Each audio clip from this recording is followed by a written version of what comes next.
एक बात बताएं, मरने में कोई कष्ट नहीं होता।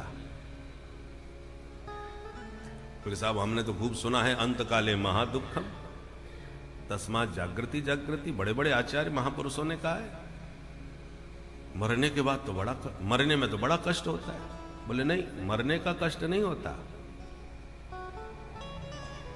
देखो, मृत्यु में जो स्थिति होती है वही सोते समय स्थिति होती है। आप सोते हो सुसुप्ति अवस्था में, गहरी नींद में, तो ना आपको अपना होश रहता है, ना दुनिया का होश रहता है, ना घर परिवार, ना व्यापार, किसी का भी स्मरण नहीं रहता। सब विस्मरण, सब भूल जाते हैं, अपने आप में आप खो जाते हैं। वही सुसुप्ति अवस्था है। तो जब आप सारी दुनिया को भूल गए तो क्या आपको कष्ट हुआ? गहरी नींद में सो गए, सोया व्यक्ति मरा व्यक्ति एक साथ। तो जब सोने में, संसार छोड़ने में, भुलाने में आपको कोई कष्ट नहीं हुआ तो मरने में क्यों होगा? दोनों की स्थिति तो एक सी है, पर थोड़ा अंतर है। क्या अंतर है? कि जब गहरी नींद में आप सब दुनिया भुला के सो जाते हो तो जागते ही आपको वही शरीर, संसार, परिवार, व्यापार सब वापस मिल जाता है। और ये ज्ञान आपको होता है कि हम थोड़ी देर के लिए सोएंगे, जागने के बाद फिर इसी शरीर संसार में स्थित हो जाएंगे। थोड़ी देर के लिए सोते सोते समय तक छूटा, बाद में मिल गया। परंतु जब मौत की नींद सोते हैं, इसका नाम है चिर निद्रा। इस मौत की नींद में सोने के बाद आपको यह अच्छी तरह मालूम है कि इस नींद में सोने के बाद जब जगेंगे तो ना शरीर हमारे पास होगा, ना संसार हमारा होगा, ना व्यापार हमारा होगा, ना परिवार हमारा होगा। इस नींद में आंख मुझते ही सब एक झटके में हमसे छूट जाएगा। तो मरते समय इसी का कष्ट हो जाएगा कि सब छूट जाएगा। ये मरने का कष्ट नहीं है, छूटने का कष्ट है। कि जिस घर परिवार को मैंने इतना पाल पोस के अपना बड़ा बनाया, बाल बच्चे मैंने पैदा किए, पढ़ाई लिखाई इतना सब बनाए, इतना मैंने भवन आदि बनाए, और इतना मेरा प्रभाव बना, इतना धन मैंने कमा करके बैंकों में डाला और ये सब खरीदा, तो इतनी मेहनत के साथ जो मैंने ये दुनिया जुटाई बनाई है, आंख बंद करते ही सब छूट जाएगी, कुछ भी मेरे पास नहीं रह जाएगा। आपने 50 फैक्ट्रियां लगा ली हों, आपकी मेहनत से लगी हों, पर मरने के बाद दूसरे शरीर में आप चले गए। अब कईयों को पूर्व जन्म की याद बनी रहती है। अब दूसरे जन्म में आपको याद बनी रही कि हम फलाने उद्योगपति थी, हमारे 50 फैक्ट्रियां थी फलानी फलानी जगह, चलो देखें क्या चल रहा है। अब आप भी वही हैं, आपका व्यापार, परिवार, वह भी सब वही है, परंतु दूसरे शरीर में मृत्यु के बाद यदि आप आकर के मालिकाना हक जमाना चाहे कि ये मैंने बनाई हैं, ये फैक्ट्रियां मेरी हैं, कोई देगा आपको? घुसने नहीं देगा आपको, भले ही आपकी हैं, पर आपने उसको पाने की कोशिश करी, उस पर अधिकार जमाने की कोशिश करी, तो आपको फैक्ट्री में घुसने नहीं दिया जाएगा। केवल शरीर बदल गया, इसलिए जो छूटा वो छूट ही गया। अब आप उस पर मालिकाना हक नहीं दिखा सकते। अब गए किसी दूसरे घर परिवार में गए। तो ये मरने का कष्ट नहीं है, जो कमाया जुटाया, जिसमें ममता जोड़ रखी है, बस वही ममता व्यक्ति को रुलाती है। अहम ममेति सदग्राह करोति कुमतिर मतिम, मैं और मोर तोरते माया। मैं, ये शरीर मेरा, ये मेरा परिवार, पुत्र कलत्रादि, तो मैं और मेरा में जो बंधे हुए हैं, मरते समय यही हमको महाकष्ट का कारण बनता है। और यदि इस ममता को व्यापक बना दिया, सबके ममता ताग बटोरी, ममता में हमने जिसको बांध रखा है मेरा मेरा करके, उन सबसे मेरा, सबकी ममता को इकट्ठा कर लो और उसकी रस्सी बट लो। रस्सी बटते हुए आपने देखा होगा किसानों को। तो ऐसी सब जहां जहां आपकी ममता बटी हुई है, वो सारी ममता को इकट्ठा करके उसकी रस्सी बांधो और उस मोटी रस्सी से फिर भगवान में अपनी ममता को जोड़ दो। मम पद बांध, जगह जगह की बिखरी हुई ममता को समेट के भगवान से जोड़ दो और फिर ईमानदारी से मन से कहो, गोविंद मेरो है, गोपाल मेरो है, गोविंद मेरो है, गोपाल मेरो है, गोविंद मेरो है, गोपाल मेरो है, गोविंद मेरो है, गोपाल मेरो है।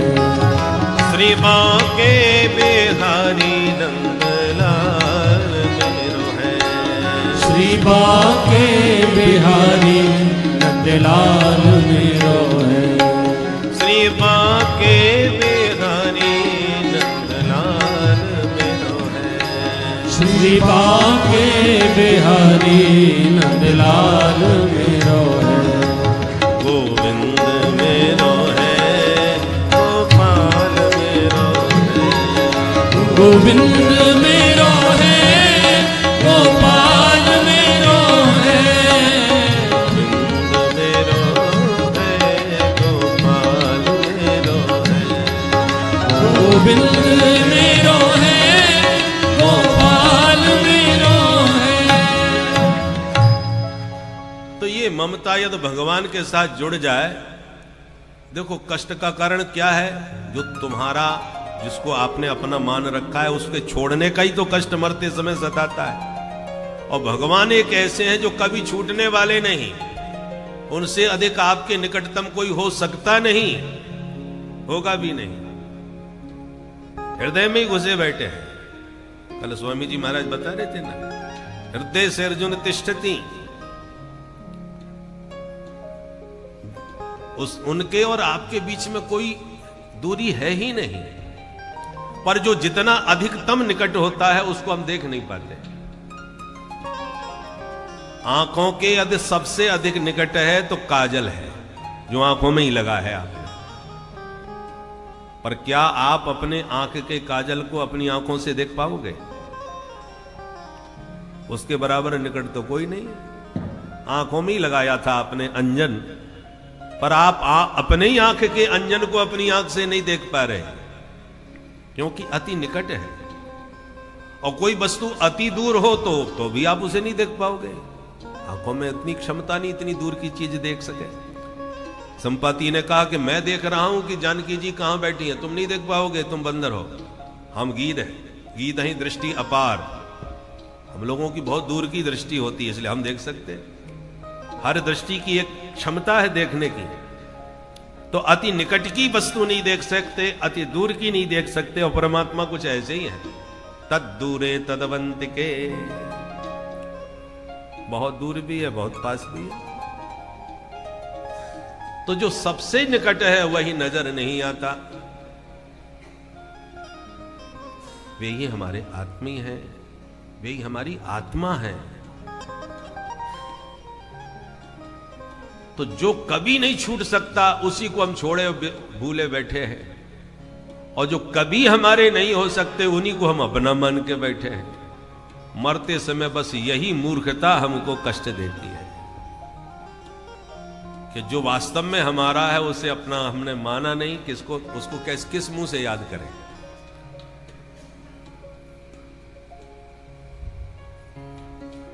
और जिनको हम जीवन भर याद करते रहे, अपना मानते रहे, उनमें से कोई तुम्हारा साथ देने वाला है नहीं, कोई कुछ कर सकता भी नहीं।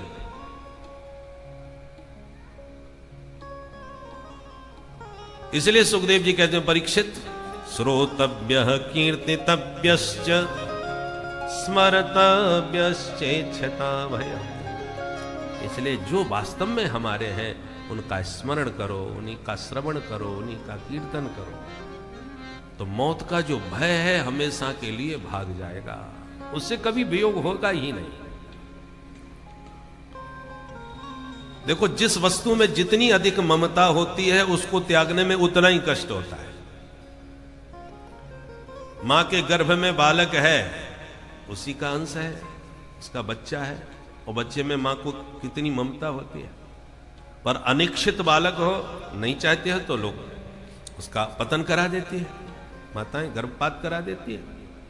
और वही बच्चा बन के यदि बालक बन के पैदा होता है तो महाराज कोई हाथ भी उठा दे तो सिंहनी बन के मारने को तैयार होती है। मेरे बच्चे पर हाथ कैसे उठा दिया? बच्चा तो वही है, परंतु जब उसमें ममता नहीं है तो उसको नष्ट होने का कष्ट उतना नहीं है। पर जब उसको खिलाते खिलाते गोद में लिए उसमें ममत्व तो बढ़ जाता है, मेरा बच्चा मेरा बच्चा मेरा बच्चा। फिर उसमें इतनी ममता हो जाती है कि आंख से ओझल भी हो जाए तो परेशान हो जाती है, कोई कष्ट उसका तनिक भी सहन नहीं होता। ममता जितनी अधिक जिस वस्तु या व्यक्ति में होगी उसके वियोग का उतना ही कष्ट हम और आप अनुभव करते हैं। किसी के मरने का कष्ट होता है तो कितने लोग रोज मर रहे हैं, प्रतिदिन मर रहे हैं, अखबारों में पढ़ रहे हैं, समाचारों में सुन रहे हैं और देख भी रहे हैं, पर किसी के मरने का हमें तो कोई कष्ट नहीं हो रहा। पर उसी दुर्घटना में जो सैकड़ों लोग मरे हैं उनमें कोई हमारा अपना होता तब हमारे भीतर खलबली मचती है, अरे हमारे फलाने जी थे। तो कष्ट तो केवल हमारा जो है, मेरापन जिसमें जुड़ा है उसी के मरने का होता है। बाकी दुनिया मरे हमें उससे कोई लेना देना नहीं होता। कोई भी फूल बिखरा है तो हमें कष्ट नहीं, कोई मोती बिखरे कोई कष्ट नहीं, पर हमारी माला का फूल यदि टूटा, हमारी माला का मोती कोई गिरा तो हमें कष्ट होता है, हमारी माला खंडित हो गई। धागे से ही पूरे फूल जुड़े हो गए, धागा नजर नहीं आता, फूल ही फूल नजर आते हैं, पर माला बनी कैसे है? धागे में फूल जुड़े हुए हैं, धागा नहीं दिख रहा, माला ही माला दिख रही है। ऐसी हमारी जो ममता का जो धागा है, जिन जिन के साथ जुड़ा है वही हमारे परिवार की माला है। अब जिनसे मेरापन का धागा जुड़ा हुआ है, मेरा मेरा करके जिनकी हमने माला अपने में बना रखी है, उनमें से जो मोती टपक गया उसका हमें कष्ट हो गया, हमारी माला का मोती बिखर गया। बाकी बिखरते रहे उनसे कष्ट नहीं है। इसलिए ममत्व उससे जोड़ो जो अविनाशी हो, जो सच में अपना हो। अनित्य से ममता जुड़ेगी तो कष्ट होगा, और नित्य अविनाशी के साथ तुम्हारी ममता जुड़ेगी तो कभी कष्ट नहीं होना, क्योंकि उसे कभी ना हमें छोड़ना है और ना कभी उसे मरना है। तो कष्ट किस बात का?